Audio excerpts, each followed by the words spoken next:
What's up, everybody? It is another edition of Lessons with Luke. I've got a good lesson today. Before we get into it, though, I want to just say something. Somebody reached out to me yesterday, unannounced, unsolicited, and said some really nice things. And honestly, I needed to hear it, Usually, I am 100% go, go, go, smiling ear to ear. But they said something, they didn't even realize it, and it made my day. So that is also another lesson for you is, look, if you really enjoy somebody, you care about somebody, reach out to them, tell them every now and then. You never know. It might bring them up. And that's all we're here to do. So look, with that out of the way, I want to talk about my favorite option strategy of all time, and that is the bullish risk reversal. And I know it might sound complicated, it might sound crazy, but keep this in mind. We've already went over what buying a call looks like and also what selling a put looks like. We're going to be marrying those two together. So all you got to be thinking about is, hey, a bullish risk reversal is a bullish bet on the stock.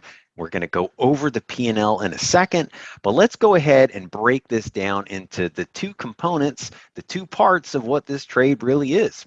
So the first thing about a bullish risk reversal is you are going to be selling a downside put. So this is going to be an out of the money put, okay? Remember, when you sell a put, what are you? You are acting like the insurance company, right? It is a bet that you believe the stock is going to either be flat, move up a little bit, or go up, okay? So it's a bullish bet, okay? That is the first part of the bullish risk reversal. The second part, and you do this at the same time as you sell this put, right? That's why it's called a combination trade, right? You sell one option type, a put, to buy another option type, and that is a call. And you would be buying an upside or out of the money call option, same expiration. Now look, whenever you buy a call option, what are you doing? That gives you the right to buy 100 shares at some price, right? The strike at some point in the future. That gives you that expiration date. So that is what we're doing. When you're buying a call, what are you doing? You're really putting a down payment to buy a stock. That is what you are doing, okay? It sounds complicated, but you know what we got to do? We have to go to that funky diagram. So, okay, here we are, guys. You have seen a diagram similar to this. So let's go ahead and do it together. I am going to put my pencil in red. So again, we're talking about the long risk reversal. Okay, whenever you say bullish risk reversal, it's the same thing, right? Bullish meaning that's the bet. That's what you think. You're bullish on the stock. Over here on the left, that is your P&L. So as this number goes up, P&L is going up. As this number goes down, your P&L is going down. Now on the x-axis, right in the middle where you see 40, 45, 50, 55, 60, that is the price of the stock at expiration, okay? Stock price at expiration. In our example, we're going to be talking about an amazing company that has this awesome technology called XYZ, and we're also going to make the assumption that it's a $50 stock. Okay, it's a $50 stock going to the moon. We want to own this stock. Okay, we're also going to say that today is February 1st, just like we did in our other examples. Okay, now again, it's a bullish risk reversal, long risk reversal, whatever. Let's go ahead and talk about the trade setup for a second. It's going to be two legs, okay? So the first leg is you're going to sell one of the XYZ April 45 puts at $1, okay? So remember, the stock's at 50 bucks. You think this thing's going up over the next couple of months, so you are going to sell one of the 45 puts, right? So that's 10% lower than where the stock is, and you're going to collect $1. Additionally, you're going to take that money that you just made, that $1, right? And then you're going to buy one of the XYZ April 55 calls for $1 as well. Okay, so notice you're selling one, you're collecting $1, then you're paying $1. So it's a zero outlay, okay? That's how much you're putting up, right? That's how much, there's no debit, there's no credit, it's zero, okay? And we're doing this in this example because it's just easier to understand that, okay? Collect $1 on the put, you pay $1 on the call. Okay, let's go over a few things first. Let's understand what the premium is on this type of a trade. Number one, the premium is calculated like this. You're going to take the put amount, right? So the $1, and then you're going to multiply it times 1, right? Because we're talking about one put. One put is worth what? 100 shares, okay? So that's $100, right? And then you got to do the same thing for the calls, since it's the same price. So like $1 for the call times one call times 100. But remember, you collected the 100 on the put, you're paying the 100 on the call. So your net premium is 0, like we said, right? It's 0, okay? We're gonna do this a little slow. Pause it if you don't understand it. We're gonna keep going. The expiration in this example is going to be April. Now remember, monthly options, they settle on the 3rd Friday of each month. Actually, it's gonna be the Saturday following that, okay? So this is probably like April 15th or 20th, something like that. The strikes here, you got 2 strikes that you need to be worried about. 45 and 55. Now 45 is the put and 55 is the call, okay? That's, remember, the strike is that price at which something happens, okay? So when you are short a put, you have the potential obligation to buy 100 shares of that stock at the strike. So in this example, 45 bucks, okay? The 55 call, that you have that right, because you own the call, you have the right to purchase 100 shares of that stock at 55 bucks, okay? Those are your 2 strikes. And then there are 2 types of options. We're talking about a call and we're talking about a put. I should probably put those in the other order, but I digress. Let's go back up here to our little diagram here. So again, remember our stock is 50 bucks, okay? Now, one thing that you notice is at 55, right? Right here, you start making money in the strategy, right? Because you're long that 55 strike call, okay? It just keeps going up, right? So if the stock is above 55, you're gaining 1 for 1, just like you were long 100 shares of stock, okay? But what do you also notice? At the 45 strike, as the stock moves lower this way, you're losing money, okay? You're losing money 1 for 1, just like you're long 100 shares of stock, okay? Now, here's what's really interesting, and I'm going to try to not make this too crazy, but if the stock at expiration is between 45 and 55, all right, between the strikes, your options expire. They expire. They're worthless, right? But because you collected $1 on the put, you paid $1 on the call, nothing really happens. You didn't make or lose any money in this example, okay? But above 55, you're gaining, you know, you're long the stock, you're making money. Below 45, you're losing money. So what does this kind of look like? Stay with me. It kind of looks like long stock, right?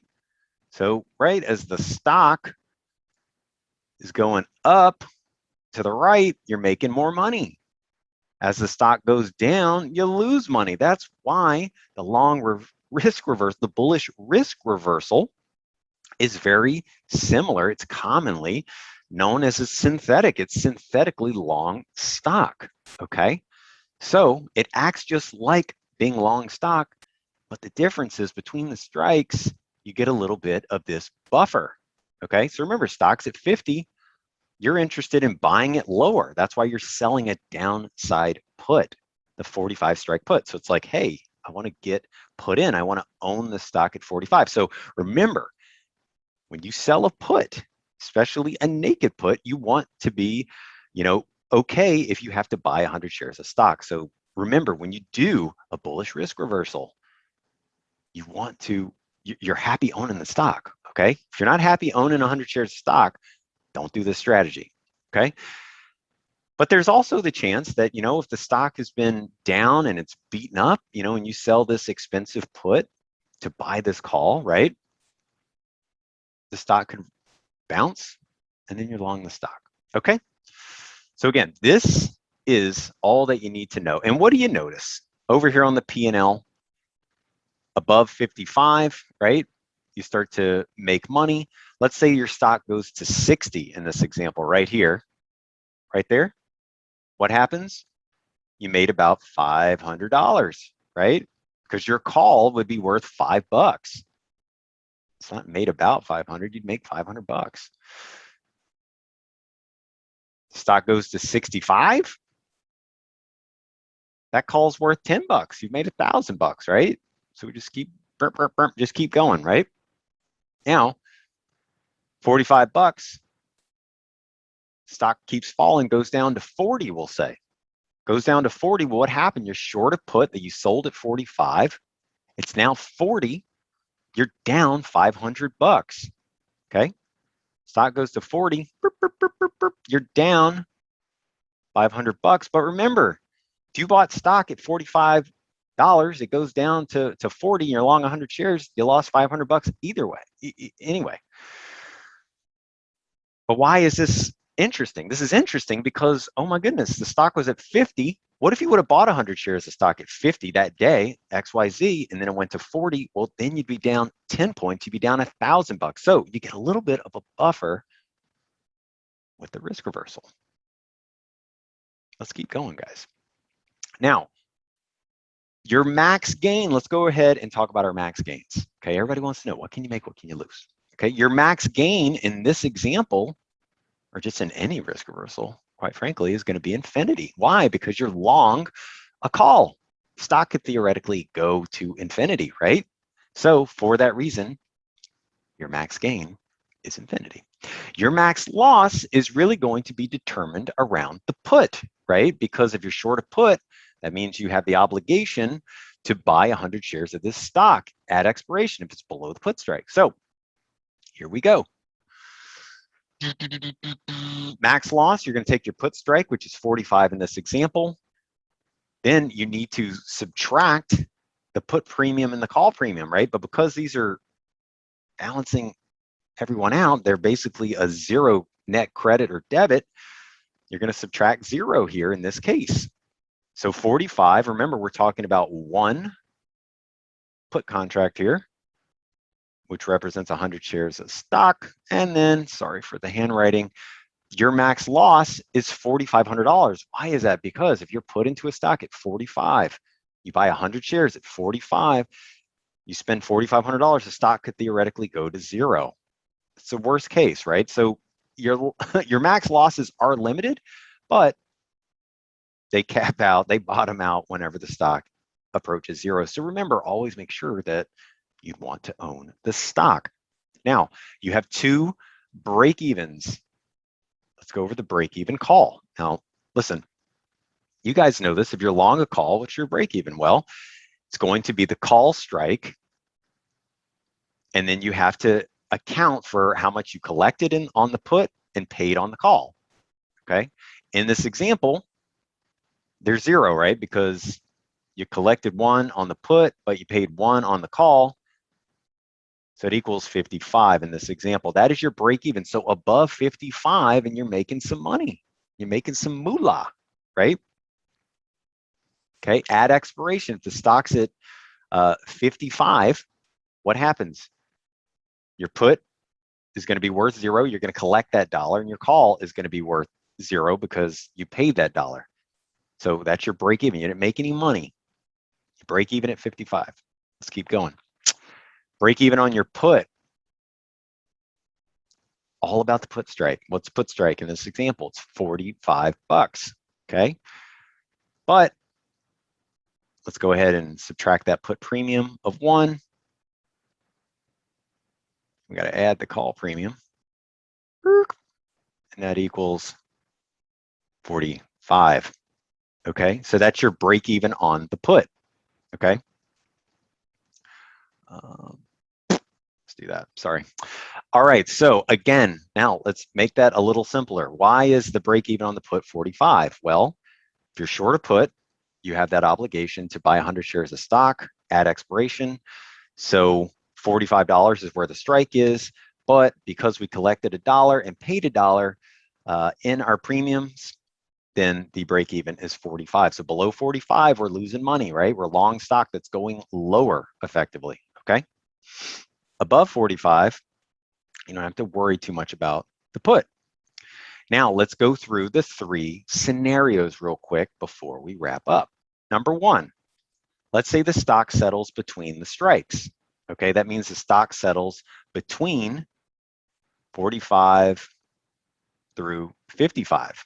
Okay, if the stock settles between there, what happens? Your options expire worthless. Okay, nothing happens at that point. Okay, you just move on. Okay, there's a good chance that happens, right? Because the stock was at 50, it could fall 10% or go up 10%.